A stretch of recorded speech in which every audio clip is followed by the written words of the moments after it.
ఇంత చిన్న చిన్న చెట్లకి నిజంగా ఫ్రూట్స్ వస్తాయా? హాయ్ హలో మా అందరికీ నమస్తే.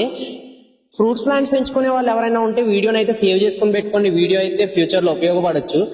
మీరు చూస్తున్నారు కదా, అంజీర్ కావచ్చు, మోసంబి కావచ్చు, నిమ్మ, జామ పండ్లలో అయితే చాలా అంటే చాలా వెరైటీస్ అయితే ఉన్నాయి. మనం ఏదో నార్మల్ వెరైటీ తీసుకొచ్చేసి వాటికి మాన్యూర్స్ ఇంకా కెమికల్స్ యూజ్ చేసేసినట్లయితే ఫ్రూట్స్ అయితే రావు.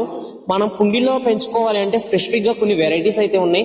జామలో అయితే టైవాన్ అయితే చెప్పుకోవచ్చు, మోసంబీలో అయితే కొంచెం వెరైటీస్ అయితే ఉన్నాయి.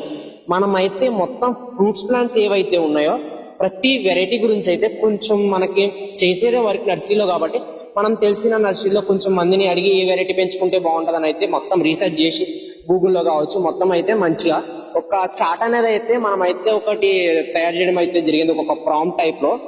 మీరు చేయాల్సింది అలా ఏం లేదు, మన ఐడిని ఫాలో అవ్వకపోతే ఫాలో చేసి ఒక ప్రాంప్ట్ అని అయితే కామెంట్ చేయండి. నేనైతే పర్సనల్గా అయితే డిఎం చేయడం అయితే జరిగింది. ఫాలో చేయడం మర్చిపోకండి, ఫాలో చేస్తేనే ప్రాంప్ట్ అనేది వస్తుంది. మీకేమైనా మొక్కల గురించి ఏమైనా విషయాలు తెలుసుకోవాలన్నా, ఏదైనా ప్లాంట్ గురించి కావాలి అనుకున్నా, ఏమైనా చెట్లు కావాలనుకున్నా మన ఐడిని అయితే అప్రోచ్ అవ్వండి. మన వాట్సాప్ నెంబర్ అనేది బయోలో ఉన్నది. వెళ్తూ ఫాలో చేయడం మర్చిపోకండి. Thank you for watching.